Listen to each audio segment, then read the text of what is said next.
So hello everyone.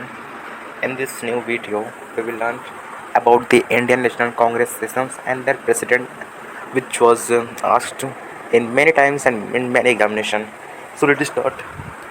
So Indian National Congress is founded in December 1885 at Bombay में by the एवो home के द्वारा. सो जो एवो होम है ये रिटायर्ड ब्रिटिश ऑफिशियल्स है और ये जो है इंडिया में ही बाद में रहने लगे थे. और एक्चुअली जो ये मीटिंग होने वाली थी, पहली जो मीटिंग थी ये होने वाली थी पुणे में. बट होता क्या, because of plague in Pune this meeting was cancelled and ये हो जाती है कहाँ पे, बॉम्बे में. सो जो होता क्या है कि बॉम्बे में मीटिंग हो जाती है और इसके जो पहले प्रेसिडेंट बनते हैं वो होते हैं दादा भाई नौरोजी.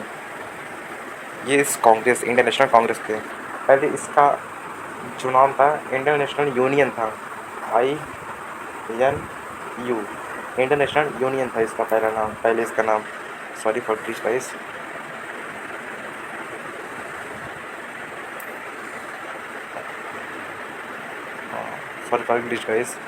सो पहले जो इसका नाम था इंडियन नेशनल यूनियन था और बाद में इसको इंडियन नेशनल कांग्रेस बना दिया गया. सो जो इसके इनिशियल जो अर्ली लीडरशिप थी वो थी दादा भाई नौरोजी के हाथ में, और उसके साथ फिरोज शाह मेहता, बदरुद्दीन तैयब जी, W.C. बनर्जी, सुरेंद्र नाथ बनर्जी, रोमेश चंद्र दत्त. ये सब जो है लीडर. जो होता क्या, इनिशियल 20 ईयर्स में जो कांग्रेस के प्रेसिडेंट होते हैं मेजॉरिटी वो जो होते हैं वो अपर कास्ट हिंदूज होते हैं और मोस्टली उसमें से क्या होते हैं, लॉयर होते हैं.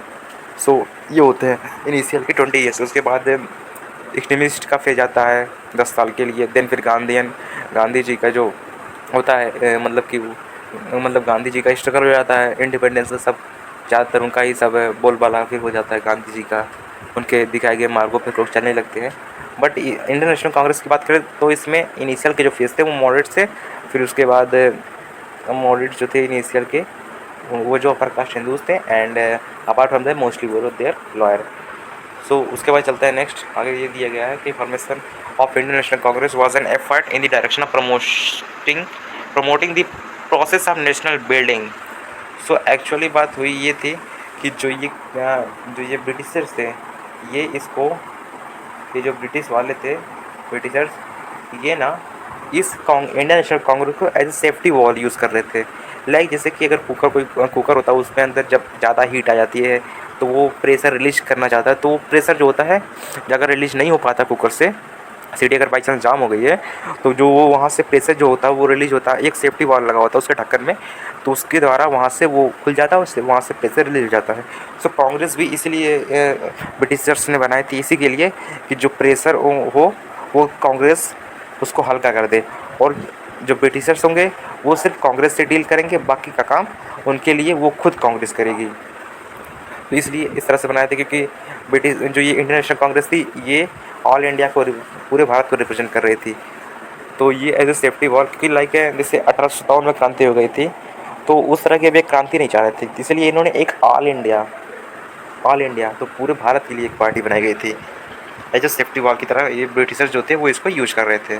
चलिए आगे देखते हैं. उसके बाद चलिए यहाँ से प्रेसिडेंट का स्टार्ट हो रहा है. तो पहला प्रेसिडेंट होता है, पहला सेशन बॉम्बे में होता है 1885 में. इसके होते हैं W.C. बनर्जी, उमेश चंद्र बनर्जी. इसके जो होते हैं ये पहले प्रेसिडेंट बनते हैं formation of Indian National Congress. दूसरा जो होता है सेशन ये भी इंपॉर्टेंट है, कलकत्ता में होता है 1886 में, और 1886 में होता है. और इसके जो प्रेसिडेंट होते हैं वो होते हैं दादा भाई नौरोजी. इसके होते हैं प्रेसिडेंट सेकेंड के. उसके बाद जो तीसरा सेशन है, इनिशियल के सारे सेशन इंपॉर्टेंट आप लोग के लिए.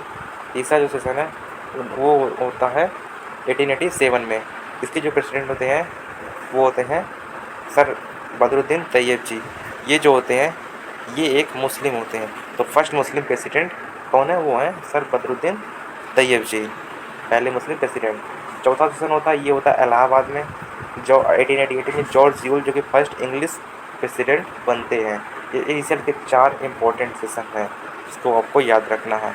उसके बाद 1896 का जो ये सेशन हुआ था ये काफ़ी इंपॉर्टेंट है, बिकॉज इन दिस सेशन पहली बार जो ये वंदे मातरम सॉन्ग है ये गाया गया था बाय द रविन्द्रनाथ टैगोर। इस सेशन के जो प्रेसिडेंट थे वो थे रहमतुल्लाह सयानी जी, और 1896 कलकत्ता में हुआ था।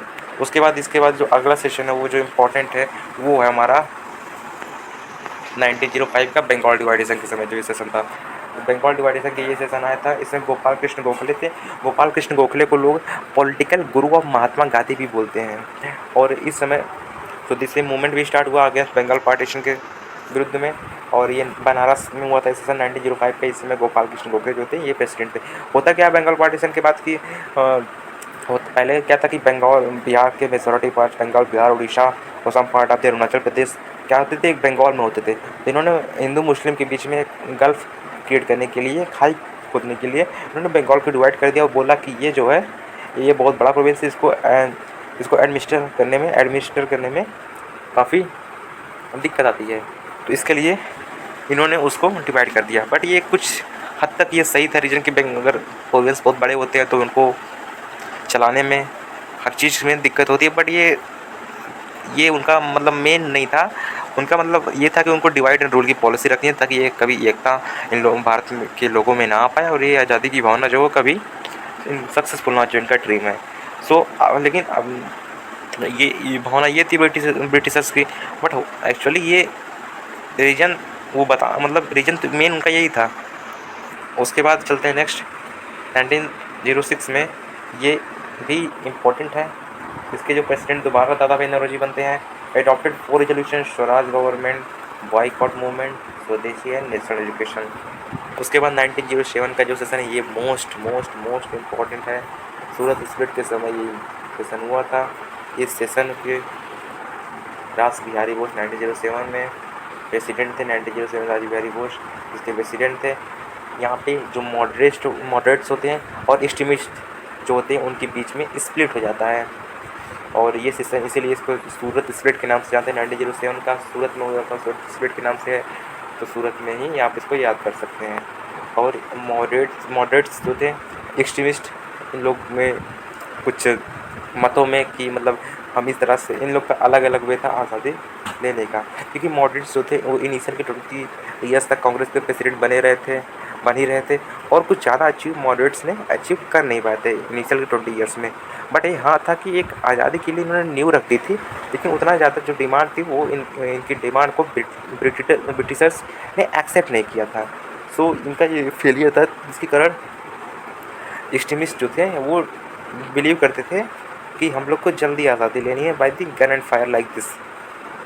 तो ये सेशन होता है। उसके बाद अगला जो सेशन है वो जो इम्पोर्टेंट है वो है हमारा 1911 का। इस सेशन में फर्स्ट टाइम जनगणमन इस सेशन में हुआ, और प्रेसिडेंट जो थे इनके BN धर थे इस सेशन के। कलकत्ता में ये सेशन होता है 1911 में। उसके बाद 1915 का जो ये सेशन है ये भी मच इतना ही बोलो, 16 ये इम्पोर्टेंट है। AC मजुमदार जो थे लखनऊ में होता है। ये सेशन मोस्ट इम्पॉर्टेंट है, इसको लखनऊ पैक्ट भी बोलते हैं।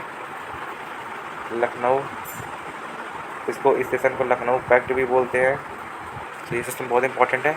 और इस सेशन की खास बात ये है कि जो ये मॉडरेट होते हैं, जो कि मॉडरेट और एक्सट्रीमिस्ट जो होते हैं, जो कि 1907 के टाइम पे अलग हुए थे, वो दोबारा उनके बीच में यूनिटी आ जाती है और पैक्ट साइन जाता है लखनऊ में। AC मजुमदार जो होते हैं इसके प्रेसिडेंट होते हैं।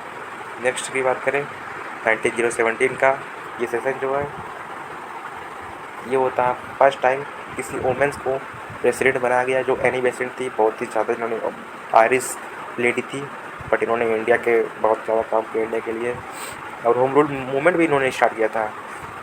और इंडिया में 2 होम रूल मूवमेंट चल रहे थे, एक जो बाल गंगाधर तिलक जी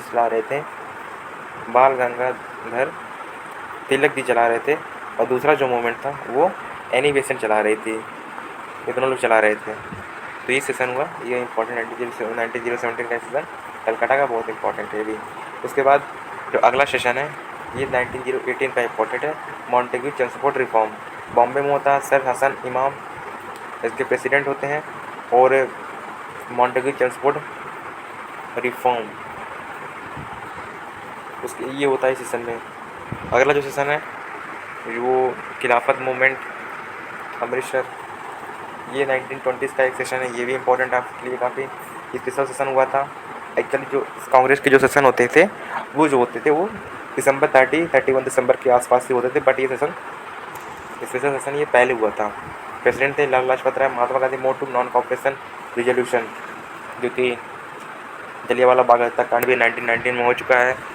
और जलियांवाला बाग मैक्रेसे में बहुत से ज़्यादा भारतीय जो लोग थे वो बैसाखी के दिन वहाँ पे गए हुए थे, वहाँ मेला भी लगा था। कुछ लोग तो सेलिब्रेट करने गए थे और कुछ लोग ये पब्लिक मीटिंग बैन थी उस समय, लेकिन क्योंकि अनाउंसमेंट उतना उस समय था नहीं उतना अच्छा, ये कि एक दिन पहले ही बताया गया था कि पब्लिक मीटिंग बैन है, बट लोगों के पास ये न्यूज़ पता नहीं चली, तो लोग इकट्ठा हो गए थे और कुछ लोग तो वहाँ पे अपना घूमने फिरने गए थे।